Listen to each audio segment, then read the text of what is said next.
இன்றைக்கி வந்து செப்டம்பர் 7, 2025. இன்றைக்கி என்னன்னு கேட்டோம்னா சந்திர கிரகணங்கிறது. வானத்தை பார்த்தோம்னா அப்படியே ரெட் கலரில் இருக்கா. இதுக்கு ரீசன் என்னன்னு சொல்லி கேட்டோம்னா இந்த ராலே எஃபெக்ட்டுங்கிறது. இது வந்து எக்ஸ்பெரிமெண்ட்டு. இப்போ என்னோடய ஃபேஸை பார்த்தாலே தெரியும் கொஞ்சம் ரெட்டிஸாக இருக்கும். என்ன ரீசன் அப்படின்னு சொல்லி கேட்டோம்னா இந்த ராலே எஃபெக்ட். இது வந்து நல்லா எக்ஸ்பிளைன் பண்ணுவோம். என்னன்னு சொல்லி கேட்டோம்னா ஸ்கேட்டர் ஆகிற லைட்டு, அதாவது ஒளிச்சிதறில் ஏற்படுறது வந்து எதுக்கு எதிர்த்தகவல் இருக்கும் அப்படின்னா அலைநீளத்துக்கு வந்து எதிர்த்தகவல் இருக்கும். அலைநீளம்னா இந்த 7 கலர்ஸ் விப்ஜிஆர்னு சொல்கிறோம்ல, இதில் வந்து அலைநீளத்துக்கு எதிர்த்தகவு. ஸோ இருக்கிறதுல அலைநீளம் கம்மியாக இருக்குது ரெட்டு.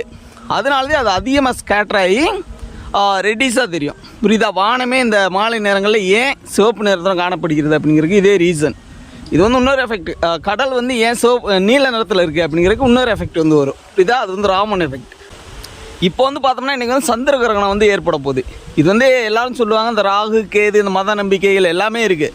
கிராமப்புறங்களில் வந்து ஒரு விஷயம் வந்து பண்ணுவாங்க. என்னன்னு கேட்டால் இந்த சூரிய கிரகணமாக இருக்கட்டும் இல்லை சந்திர கிரகணமாக இருக்கட்டும், அப்போ வந்து பார்த்தா இந்த உலக்கம் இருக்குல்ல, அதை வந்து பெர்பெண்டிகுலராக செங்குத்தாக வந்து நிற்க வச்சுருவாங்க. அப்போ வந்து அந்த கிரகணம் முடிய நினைக்கும், அது வந்து நின்றுட்டே இருக்கும்.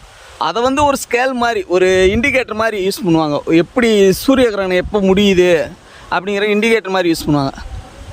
இன்னொரு விஷயம், இது வந்து அழிஞ்சிருச்சு கிட்டத்தட்ட, எங்களோட முடியுதுன்னு நினைக்கிறேன். இந்த புறக்கு இருக்குன்னு சொல்லுவாங்க தெரியுமா? புறக்கு இருக்குன்னா வேறு ஒன்றும் கிடையாது. இந்த பிறை வர்றப்ப ஏற்படுற அந்த மாற்றங்கள். கடலில் பார்த்தோம்னா இந்த அலை வந்து பெருசாக வரும். அமாவாசை அன்னைக்கு ஒரு மாதிரி வரும், ஏன்னா அந்த நிலவு இல்லாத டயத்தில். அதே மாதிரி இந்த ஓதங்கள், இந்த கடலில் ஏற்படுற இந்த ஓதங்கள் அலைகள் வந்து பெரிய அளவில் ஏற்படும். இதே எஃபெக்ட் வந்து மனிதனுக்கு வந்து இருக்கும். மனிதனில் வந்து 2 வகையான மைண்டு வந்து இருக்கும். அனஸ்தட்டிக் மைண்டு, செனஸ்திரிக் மைண்டுங்கிறது. அனஸ்தீசியா அப்படின்னா அன்கான்சியஸாக இருக்குது. அது வந்து ரொம்ப கேர் பண்ணிக்கிற அந்த உலகத்தில் நடக்கிற விஷயங்களை ரொம்ப கான்சியஸாக பார்க்க மாட்டாங்க அனஸ்தீசியா மைண்டுக்காரங்க. சினஸ்தீசியா அந்த மைண்டுக்காரங்க என்னென்னா ஒன்றையும் அப்சர்வ் பண்ணுவாங்க, நீட்டாக அப்சர்வ் பண்ணுவாங்க. அதோட ரிசல்ட் என்னன்னு சொல்லிக்கிறோம்னா ஸ்ட்ரெஸ் வந்து அதிகமாகும்.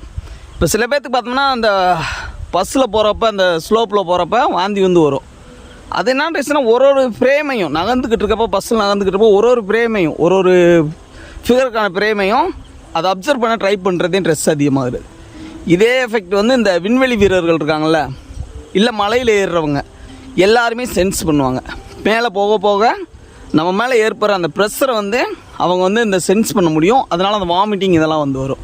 இதனால தான் இந்த விண்வெளி வீரர்கள் ஆஸ்ட்ரோனட்ஸ்க்கெலாம் ஒரு ஸ்பெஷல் ட்ரைனிங் வந்து கொடுப்பாங்க. இது வந்து நம்மளை ஃபீல் பண்ணாமல் இருக்குது.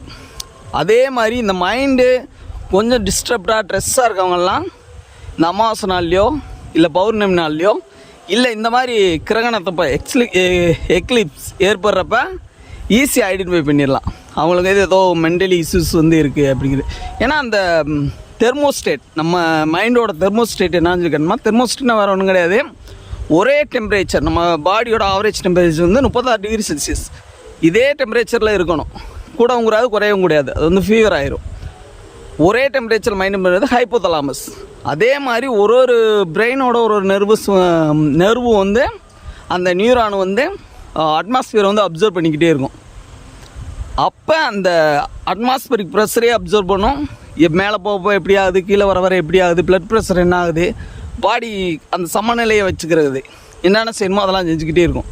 இது வந்து ஒரு நார்மல் பர்சனால் அந்த பிரெயின் இருக்கவங்களால கரெக்டாக ஹேண்டில் பண்ண முடியும். இந்த அட்மாஸ்பியரை வந்து மென்டல் இஷ்யூஸ் இருக்கவங்களால இது வந்து சாத்தியம் இல்லை. அந்த நேரத்தில் ரொம்ப விகாரமாக செயல்படுவாங்க, கொஞ்சம் அப்நார்மலாக செயல்படுவாங்க. அவங்க வந்து இந்த நேரத்தில் கொஞ்சம் பாதுகாப்பாக இருக்கணும். நான் சொல்கிறது ஒரு ஹைஃபையான டாபிக், கொஞ்சம் எக்ஸ்ப்ளனேஷன்லாம் தேவைப்படும். புரிஞ்சவங்க புரிஞ்சுக்கோங்க. இல்லை இதை வந்து ஒரு சயின்டிஃபிக் நாலேஜோட திருப்பி ஒரு பெரிய வீடியோவில் அப்லோட் பண்ணுவேன். புரியுதா? இது வந்து எல்லோரும் இன்றைக்கி சூரிய கிரகணம் ஏற்படுது, சந்திர கிரகணம் ஏற்படுது, இதனால் ஏற்படுது, இப்படி ஏற்படுது அப்படின்னு சொல்லுவாங்க. கிராமப்புறங்களில் இருக்க ஒரு பியாண்ட் த சயின்ஸ்க்கு அடுத்து யோசிக்கக்கூடிய விஷயங்கள் இதெல்லாம். தேங்க்யூ.